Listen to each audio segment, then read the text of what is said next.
excited. All right, it used to be that it was Matthew Brown that always got me very excited. He still does. He knows that.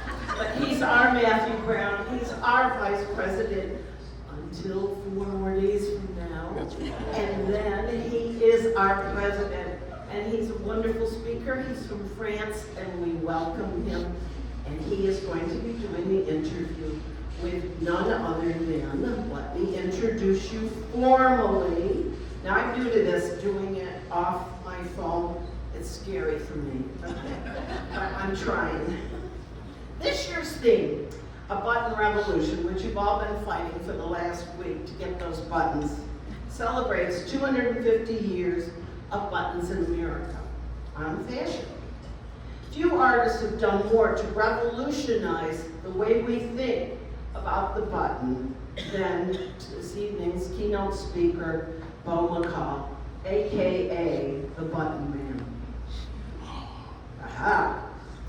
However, over the course of nearly 40 years, he has created visual and wearable artworks by hand sewing clothing buttons onto mostly upcycled fabrics, materials, and objects, like his wonderful bracelet, which is done on Wrangler jean cuff.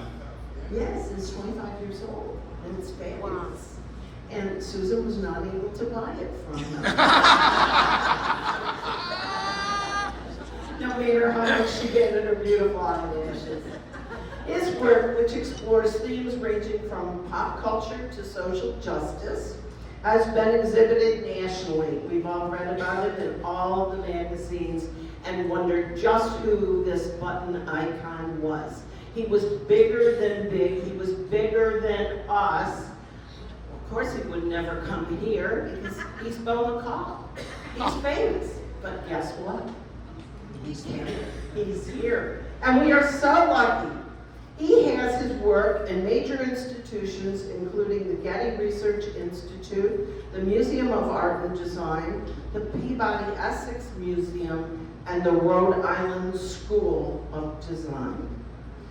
Just to mention a few.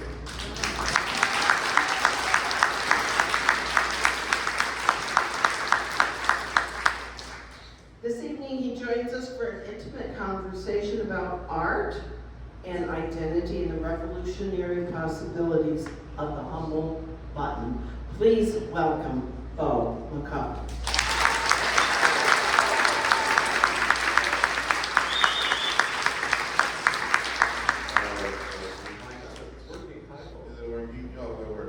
All right, excellent. Well, as always, I'd like to start off tonight with a quote from our good friend Maria von Trapp. Let's start at the beginning. It's a very, very good place to start. So, Beau, we'd like to know a little bit about your origin story. I know you're from the East Coast, but tell us a little bit more about when you were growing up. What were some of the influence, the people who had an influence on you, the formative experiences that sort of set you down this path from that very early age? Okay, so I was born and raised in Philadelphia. I like to call it down south Philadelphia. Most of my creative energy came from my mom. My mom was a decorator, right? And, you know, I learned a lot of color schemes and color combinations. And, you know, sometimes when I would go out or go to school, and they would say, like, for instance, what I got on today, they would say, you're not matching.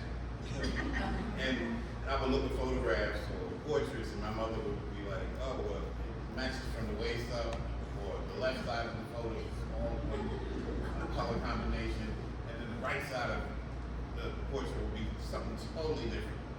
So, you know, I took that and just threw it up in the air and came up with my own ideas. But it's mostly been my mom. She had a jar of buttons in the house. And, no, let me start before. Before I got to the button, I did many things. I did paper mache, I did macrame, I did weaving, I made the necklaces with the seed beads. So every couple of weeks, I would say to my mom, I want to do so-and-so. She would run out and get all the supplies. Then a few weeks after that, I would be bored, I'd run something else. And then she would keep going, getting what I wanted, right? So one day I was ironing in the basement, and she had a little Maxwell House jar full of buttons. And it was almost like I was having a conversation with this jar of buttons. So We know the feeling. yeah. So it was a lot of back and forth with that jar of buttons. And then one day I just took the buttons out and I became fascinated with the content and all the different types of buttons, the sounds of buttons, the smells of buttons. And my mother was big on thrifting. At that point in time, we were really embarrassed to go to these places with her. So my brother and myself, we would wait outside the stores. We were not going in, my mom was going in the junk store or whatever.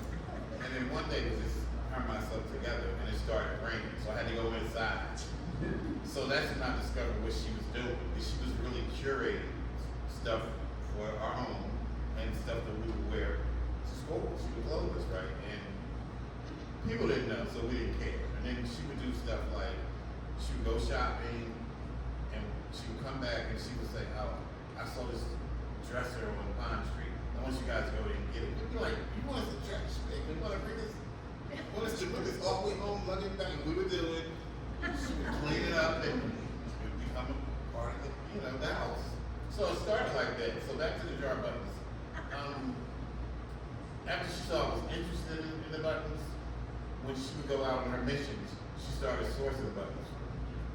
And then one day she bought this black sweater, which is in my retrospective. I decided I was going to embellish the sweater. Hey, is that what Yeah, that sweater right there. Yeah, no. So I had no idea that I was going to become addicted to buttons.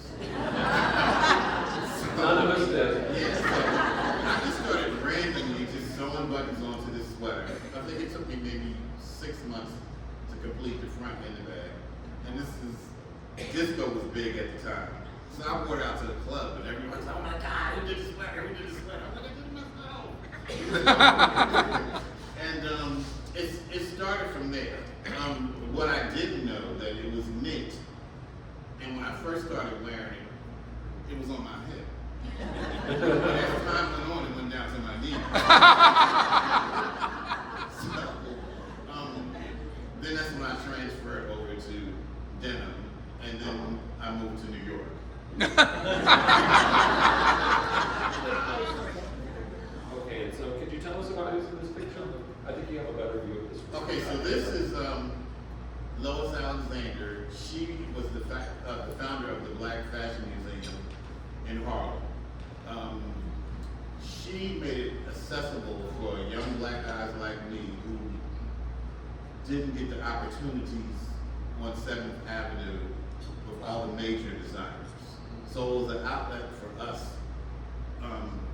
to expose our creativity within the community. Because in the community, we were like little stars, you walk down 125th Street, it's like, oh my God, there's Beau McCall, there's this one, there's that one. So it was really refreshing that she gave us the opportunity to hone our skills. She had a lot of connections within the industry. She had a lot of knowledge. She had a lot of stories that she told us, that she knew Josephine Baker. She knew like lots and lots of people. There was this woman, Doretha Tolles, that I met, but I didn't know how important she was to black fashion and fashion in general by being one of the first black models on 7th Avenue. It was just an abundance of knowledge, and then it was like, it was more community, because I had just moved to New York. I didn't know anybody. So these people were like my first family. And I told Solio all the time, the designers, we really didn't communicate with each other. It was more of a model-designer relationship. So I met a lot of beautiful women. It was just an experience that, at the time, that I needed. Because, I didn't know anybody. I was tipping, doing secretarial work and working in mail rooms and stuff, and I was not around creative people. So when I got with them, I found my creative tribe, and I was able to excel with what I was doing. And then we would do rehearsals, and I was intimidated in the beginning, because in the beginning, they were designers. I considered myself an artist. So they were making clothing and stuff from scratch, right? And I was and sourcing buttons. My mom was sending me buttons, and I was embellishing things. So the rumor got out. I was like, oh, that's Beau McCall. He just sews buttons.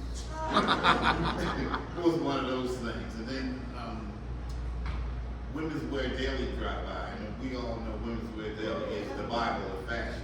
So all those people who was making stuff from scratch, they chose me to do a 2-page article. So that's where I got my confidence that I'm doing more than sewing buttons. And at the time, I really didn't think I was just sewing buttons, because every button has a place and a placement where I select to pin it down and sew it down. Does it tell you its place? How do you communicate with the It's button? because I'm So you mentioned before that you had a conversation yes. with the button. So with the button thing, it's more like my fingers and I'm dealing with spaces, because ultimately what I'm trying to do with the spaces, I'm trying to make the finished piece look like a sheet of fabric. So I don't want you to see any spaces. So I'm trying to fill up as many spaces as I can. So in the process, there's 2 layers of buttons. There's a base layer, and the base layer consists of buttons that's all the same type of buttons, or maybe all the same size, or all the same color. So that's the base. And then on top of the base button, there's decorative buttons. And with the decorative buttons, those are the buttons that help me tell the story. Because what I've learned, and you guys know, over the years, I may not see all the buttons in the world. Because just being here today, I got overwhelmed. All the buttons that I saw, so many buttons that I've seen for the very first time. And then people say, what's your favorite button? We ask you on a different day. I'll tell you a different thing. Oh, absolutely. Right? And it's sort of, I lost my place. But it sort of started like that, because what I really realized is that buttons are within themselves a piece of art. Yep. Because who has the time to sit down and create something the size of your finger with all this intricate detail, carving, the materials that they're made out of, the wood, the horn, the plastic, everything that you could just imagine somebody would sit and make a button out of. So they help me tell my story. So it depends on what the theme is, and it depends on if I'm just sitting there, just idly trying to figure out what my next move is with a button. Okay, great. So coming back a little bit to your career, this spread in WWE was a big break, but it seems like you kind of took a break of your own after that. I did. Well, with that, I was really excited about that, but at the time, I didn't know how to capitalize on that, because at the time, there was no social media, right? And again, that's just the guy. I remember. Yeah, that's just the guy that sews buttons. So I don't think people really took an interest in me just sitting around sewing buttons, rather than making patterns and cutting fabric and pinning things down. Then I took a hiatus for maybe 15 years or plus, because I lost all my friends. You know, all my friends that I grew up with, all my friends that I experienced life with. You know, this was at the height of AIDS. I was going to say, this was the 80s in New York, in the fashion industry. Yes, it was really, really traumatic. And I just went through a depression, because every time I would call Philadelphia, somebody else died. Somebody else died. So I became a recluse. But in that, I still was creating. I just wasn't showing work. So I would make things, and when I would get finished, I would just put them in the closet. Or I would make stuff for my family, but just to really be out on the circuit and try to get some exposure or network, or continue dealing with the pool of creatives that I was. I didn't have the energy. You were ready to share. No. Oh, fair enough. And how long did that period in your life last about? Oh God, like I said, maybe about 15 years. And so that brings us up to the mid-90s, or a little bit later. Yeah, around the mid-90s. Okay. And then what was the next, what kind of brought you out of that pause? Well, what brought me out of that pause is, all this online thing came about. And I can remember some of my other friends, they all had computers and I didn't have a computer. So when they would talk computer, they would say, oh, that's right, he didn't have a computer, so he can't get this conversation. So I finally got a computer, and in the beginning I was really, really afraid of it. I was really intimidated. So the computer was just sitting in the house, not being utilized.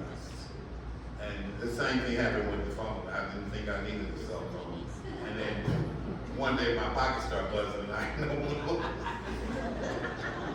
But somebody was texting me and I had no idea what it was, right? So, where am I? 90s. The 90s.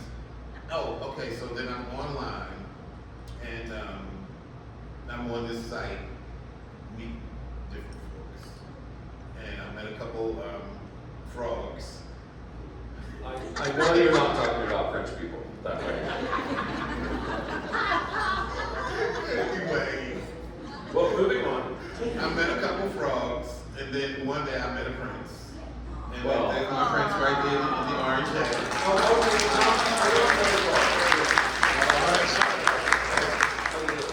Okay. On the uptake there. So anyway, when we were starting to get to know one another, he's creative, he writes, he does multiple things, and he was really interested in what I was doing. And he asked me one day, what do you do? So I went in the closet with all the stuff that I had from the 80s, and I started pulling out some of the things that I had, and he just looked at me like, so what are you gonna do? And I was like, I don't know, like, I've been sitting here for like 15, 20 years, like, I don't know. So he decided that we should do an exhibition. And I think he was really testing me to see how dedicated that I was gonna be. He was trying to trigger your fight or flight instinct? Yes. So he put this exhibition together and I made a piece. And it was the first time I was used to being on the fashion scene, and the fashion scene is much different from the art scene. And when I got on the art scene, I felt like I had more control and more visibility and more say-so over what I was creating, rather opposed to fashion.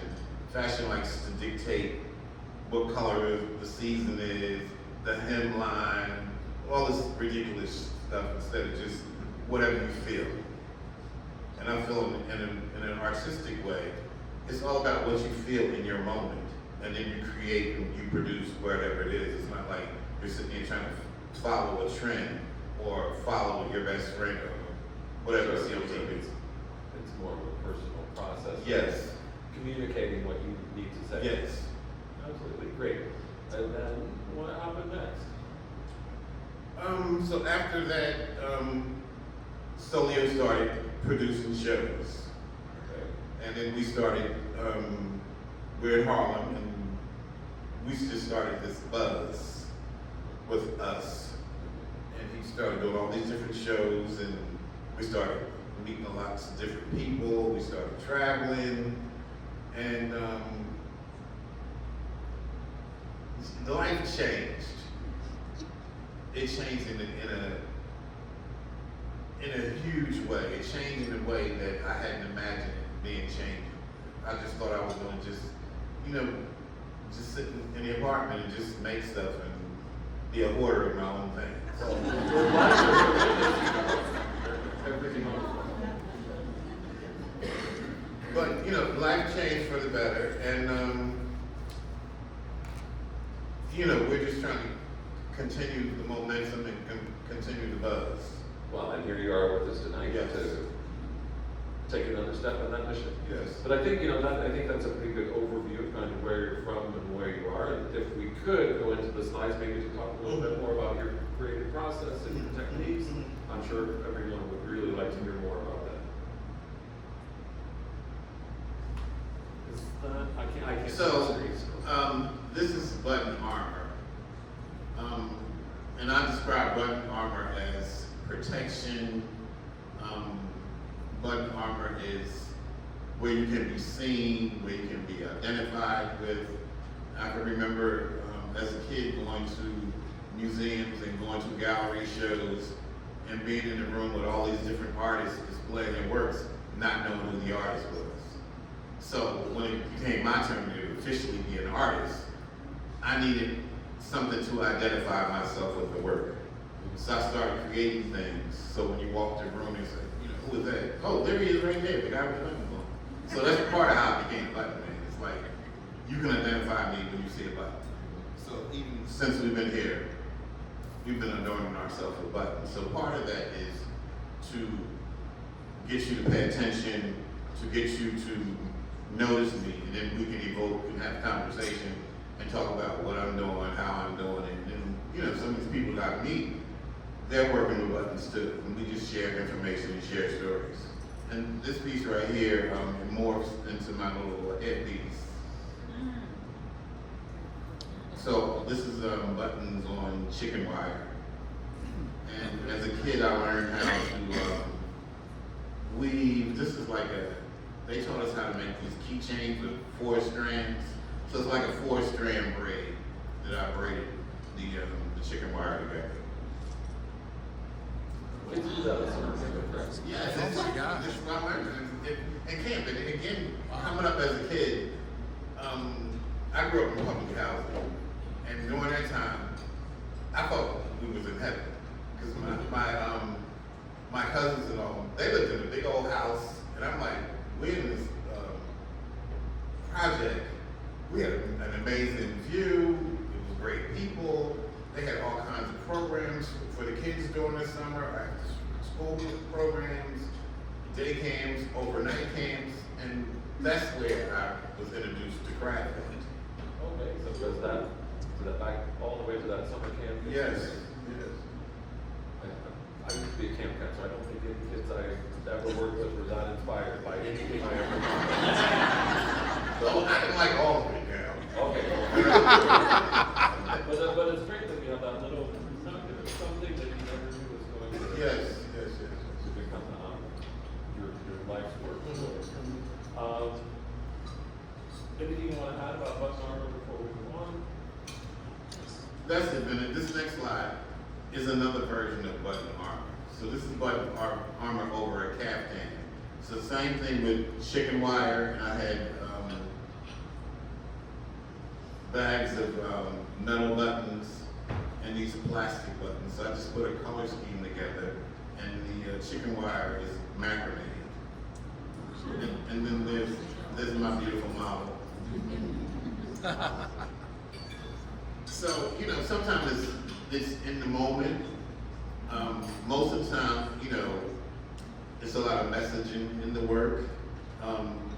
And the work it has so much detail and depth in the work. So you just can't take it all in one sitting. Like all the best art? Yes. You have to keep going back to it and see what it wants to tell you that. Mm-hmm. I absolutely understand. We have button apron next. Okay.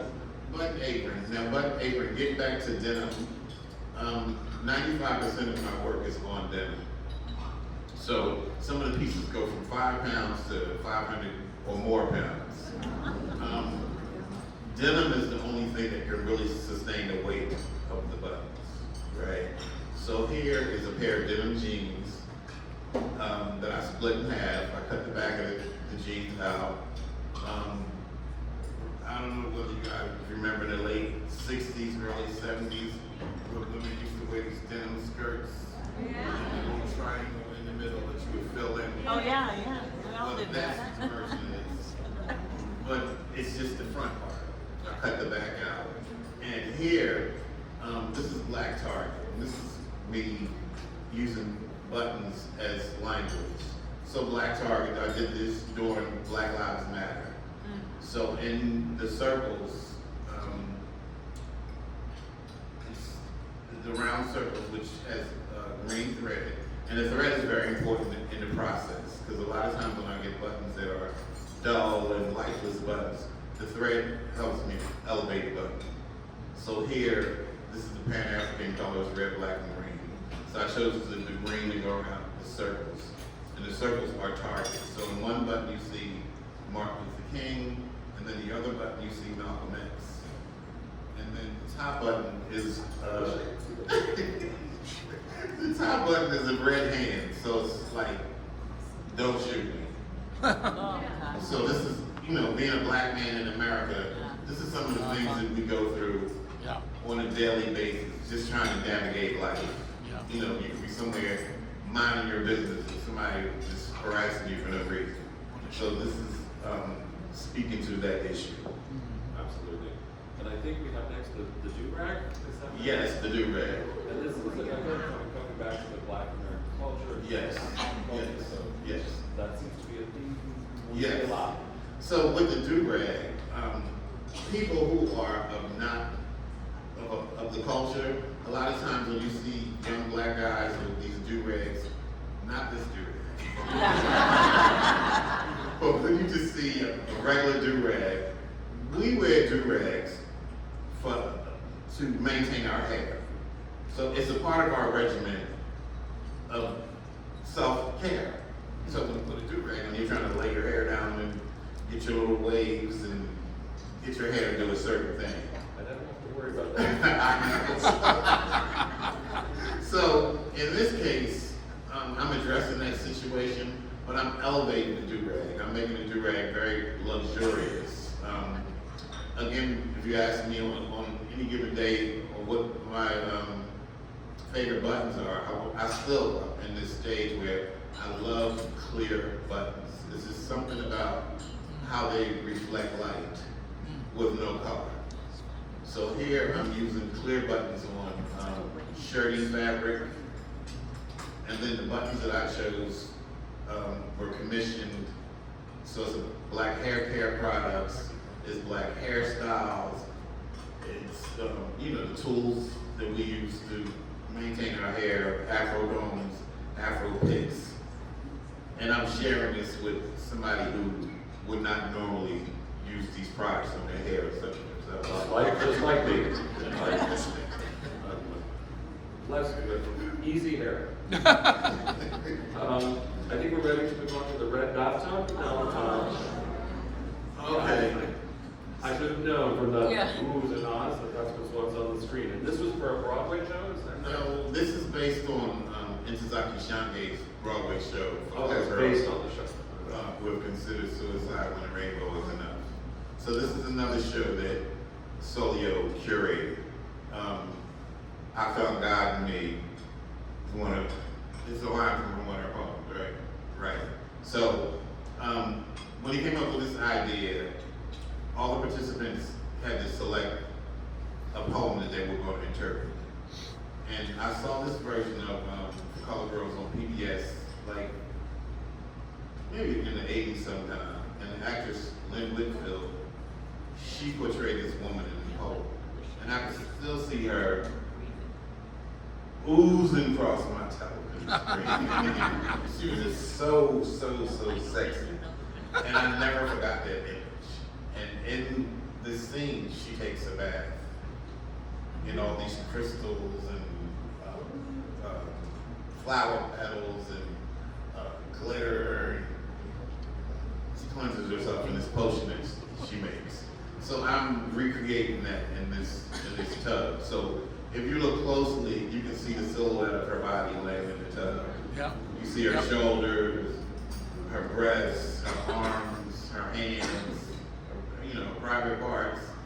And again, when I'm selecting buttons to help me tell the story, I need things that glisten, that gleam, that shine, that get your attention. And then the buttons that I used on the inside, initially I was going to use those on the outside. But after I did a little space, I was like, this is going to take me like a year to complete. So I went back to my supplier and I got the larger buttons, which was easier. Because the larger the button, the quicker the piece can be done. And I had, up until this point, I didn't know that you could have buttons dyed. So the woman I normally go to, I was like, I need red buttons. She said, oh, you can go to so-and-so around the corner, they'll line for you. And during that time, you could get a bag of buttons dyed for like $20. Now it's about $300 or $400. Right. So I call this shade of red because I wanted a particular shade of red. I call this lipstick red.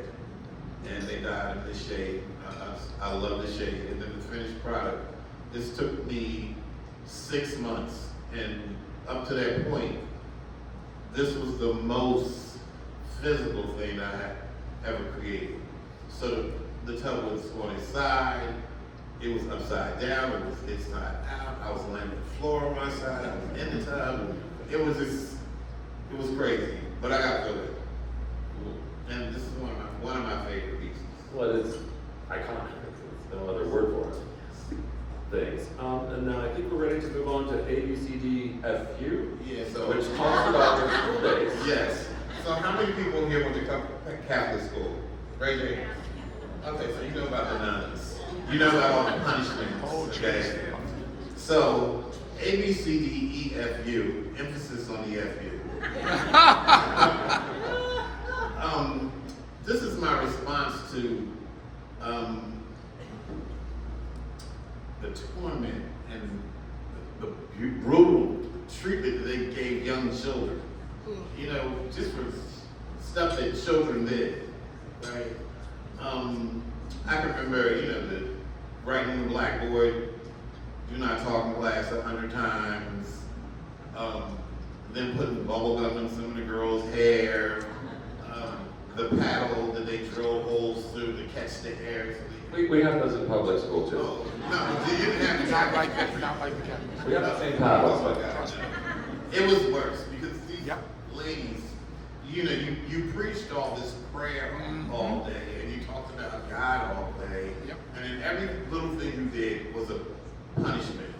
If you spoke out of turn, it was a punishment for that. If you came to class a minute late, it was a punishment for that. And every time the priest or somebody came in the room, it was like, "Good morning, Father. Good morning, sister." It's like we want an army. I just couldn't understand it. And at that point in my life, I was a very, very sensitive kid. Very sensitive. So I would go home, I would be shattered. And my mother would be like, "What happened? What's wrong?" And I would, you know, tell her what happened. So this addresses that. So on the ruler, so it was rulers and yardsticks that they punished you with. And then the pointer that they pointed on the blackboard. I couldn't, it was unbearable. I think at that point, if my parents hadn't took me out, I think I probably got a nervous breakdown. So how long did you stay together? I stayed till the 6th grade. Okay, so Yeah. there was an eventual separation of ways. I had to. Well, I really did. And then I have 2 younger brothers. I don't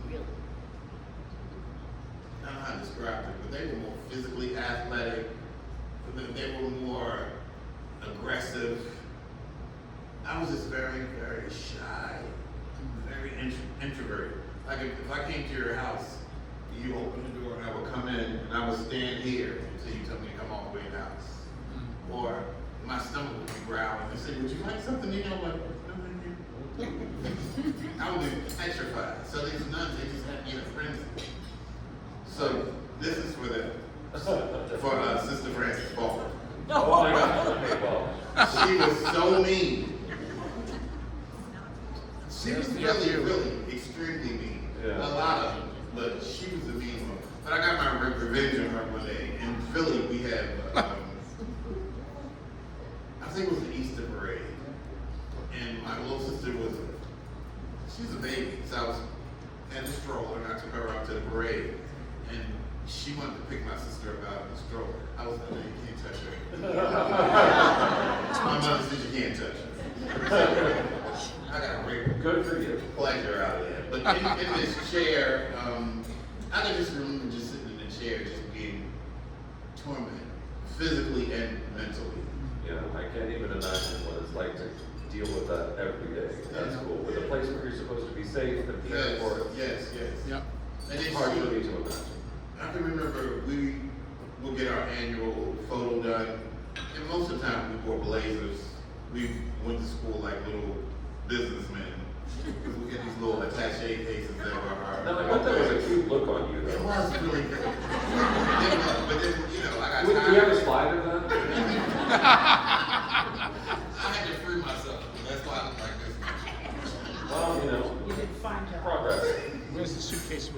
All right, maybe are we ready to go on? Yeah, let's go on to the collage, I think is next, all right? Okay. So, the collage, this is when I got into the gay segment of my life, right? So, I went through a lot of different iterations of who I am and how I present myself and trying to find out where I fit in and who my tribe was and who I wanted to be around. So these were my two best friends. These were the first two guys that I met that we actually went through the same thing together. Everything we did it together. We got in trouble together. It was just the bond of a friendship that I had never experienced before. So this was during the time punk rock was out. And it was a club in Philly called the Hot Club, and all the punk bands, they played there. And I saw this poster of this group called the Plasmatics on a pole shopping one day, and I ran back. I was like, we gotta go see this group. So no, we put our best punk outfits on, and we went out to the Hot Club. It was punk drag. All the other drag queens, they wanted to look like pageant queens. We wanted to look like Deborah Harry. Or Tina Turner or somebody like that, right? They couldn't understand what we were doing. So after seeing the Plasmatics and after discovering Blondie and the B-52s, we decided we was gonna put our own group together. Okay. So we put our own group together. We called the Strange Beauties. It was a wild, crazy experience. We wrote our own songs.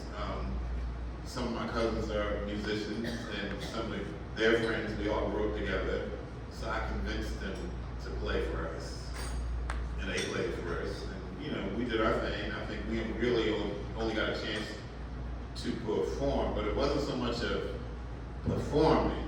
It was the experience of just sitting there making something out of nothing. Which brings us back to the jar button. Yes. What can I do with them? How can I make this a message or Exactly. an expression of myself? Yeah, for me, I've always been creative. Them two, not so much. Oh, that's okay. So, this is me recycling my own work. This is the Pointer Sisters. As I'm creating, I'm taking snapshots of the process of what I'm creating at the moment. And then I just keep the photos on my phone. And Rutgers University offered me a chance to do a artwork. And I had to figure out how could I transition these buttons without using the physical button. So I went back to all these little snapshots, and I started making collages out of the snapshots. The first round was not so great, but as I continued to do them, they got better, and they're better now. Well, that's the way it goes. So even this is from my series called Diva Worship. Yeah. So Diva Worship, most gay men love female singers. So we call it Diva Worship. So before I experienced the gay side of my life, I listened to funk, P-Funk, Betty Davis, Mandrill, all the 70s bands, because the 70s was about bands and not groups. So I went through that phase, and then I started meeting all these gay guys, and it was like Barbra Streisand, Hey LaBelle, Diana Ross, Diana Summers. I'm like, I like this. So, we started going to the club, we started buying all the music, and it was just how they empowered us with some of the music and some of the songs that they had. And again, the freedom of the expression, Yes. self-expression. Yes. Great. And some of us wanted to be them, and some of us wanted to look like them, but I just prefer to listen to the music. Well, there you go. There's something for everybody. Yes. And I think we're on the retrospective now. Yes, so this is at Philip Ave in Brockton, Massachusetts. And during COVID, we're always around having conversations of how we can explore and how we can further empower what we do and get people interested in what we do. So COVID kicked in, and I had never done Zoom. I didn't know what Zoom was, and Sophia said to me, "We're going to start doing Zoom meetings." I'm like, "What is that?" And then prior to doing that, we were reaching out to institutions to get them familiar with me as an artist and me working with buttons. And at that time, nobody was interested. Nobody emailed us back. Nobody called us back. So, whatever, just keep moving. And then COVID kicked in, and then it was all this idle space. So we started reaching out to the same museums and reaching out to contacts that we had made over the years. And we start getting responses. And Fuller might have been the third or fourth institution that we reached out to. So first, they was going to add me to a group show. Then they came back a couple weeks later and said, "Well, what about a solo show? What about a retrospective?" So that's how the retrospective started. And then I'm a hoarder. And I saved. You say that almost as if there's something wrong with it. It is. I went home the other day. My mother's a hoarder. I know what that's like. Oh my God. It was not good. And every time I was trying to get rid of stuff, my mother kept saying, "I need that." I'm like, "Well, what are you going to do with it?" "I need that. Put it down. Put it back." So I know exactly what you're talking about. I have some of that. So the good part about that is it does come down. It's in the genes. Yes. There's nothing. Don't fight it. No, I know. You can do about it. So the positive part about that is that some of my early creations, people kept trying to get me to give them, "Give me this, give me that, give me this, give me that." But in the process while I was doing these things, nobody was interested. Right? So why should I give it to you? Right? So I kept everything. Wow. Everything. And it's the same conversation that Sully and myself had. He kept saying, "Well, what are you going to do with this?" So then this is when the retrospectives kicked in, and I was prepared because I had the work. I had the evidence that I had been working. Yes. That you were due for a Yes. retrospective. Yes. So in that process, I still had that work from the late 80s, early 90s, moving up into the current moment, and I was still creating. Even when I went through my depression, I was still creating. So it was enough work to fill up a retrospective. So in the end, it worked out. And then, I tell people all the time, nobody knows who Beau McCall is. Nobody knows.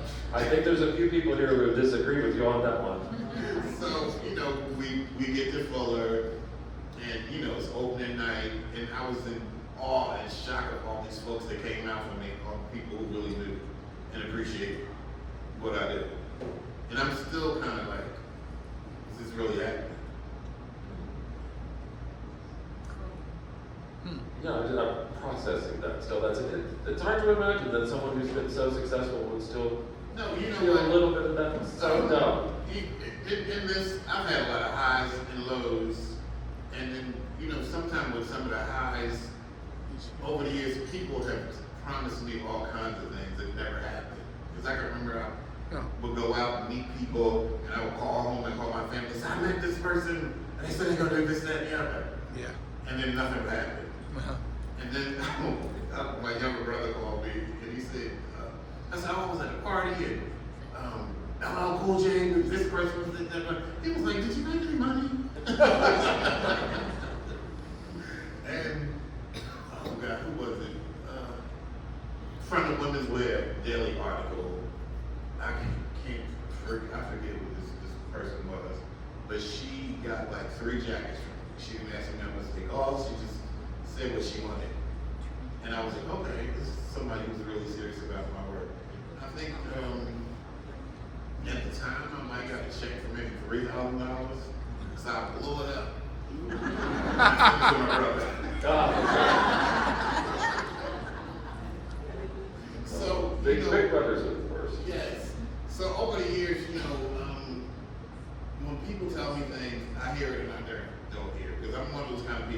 make me a believer.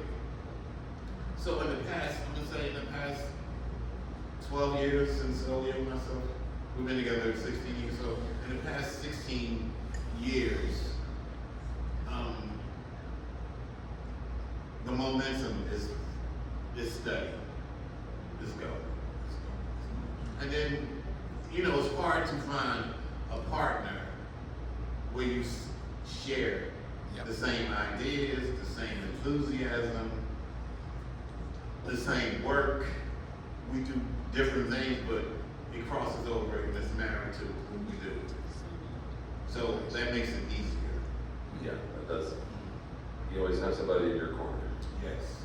That's an important feeling in Yes. life. Yes.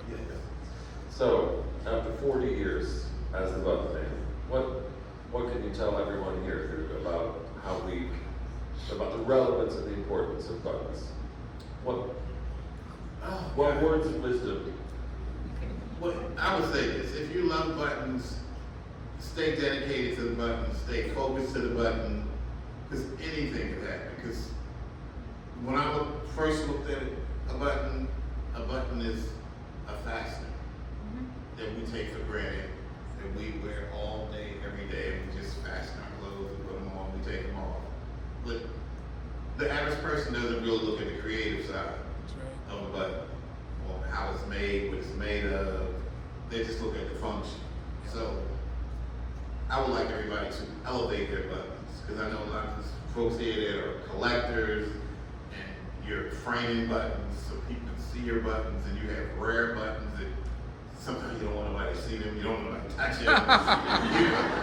Be that with them, be guarded, because they're treasures. Oh, absolutely, You yes. know? So I treasure mine, and I'm sure you guys treasure your buttons. Oh, And absolutely. Oh, yes. this weekend has been really, really overwhelming by all the buttons that I've seen. And I tell people that I probably will never see all the buttons in the world in a lifetime. No one has. Oh my God, the stuff that I saw today, I couldn't even imagine that someone could produce a button like that. Oh, yeah. That's amazing. And, come and see us next year in Florida, and you'll see something completely different. Yes. And I think I'll be back, I'll be returning. Wonderful. That's excellent. Yes, we like to hear that. We like to hear that. I want to thank you, all of you, for coming out and supporting me and supporting my partner Solio for what we do and what we've done over the years. And we need this kind of support so we can continue to be inspired to do what we do. And you guys can do the same thing. Just continue to be inspired in doing what you do. Because everybody can't do this, and everybody's not going to do this. So it's us. We have to keep this going. Yep, absolutely.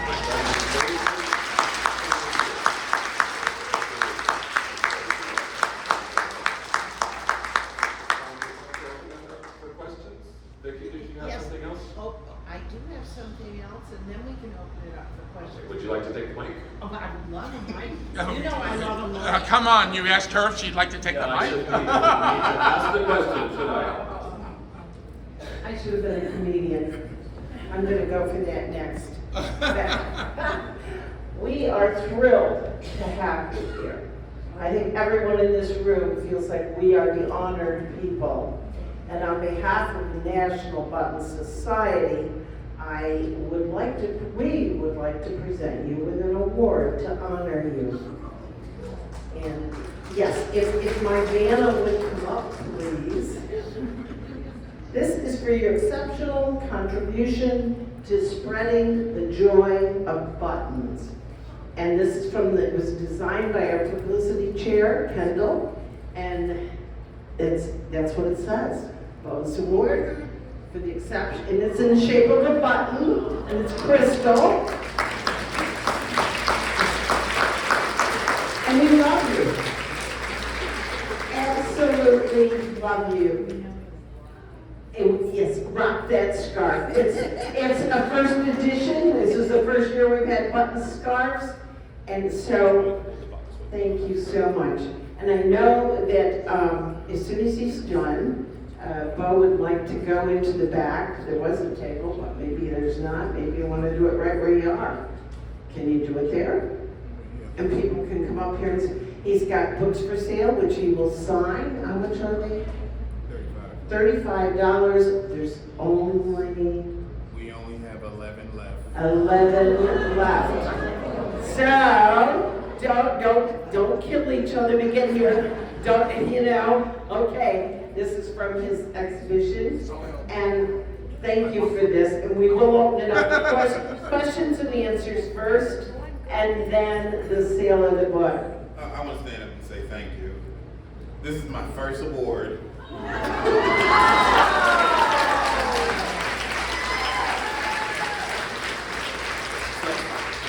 It was really worth coming here.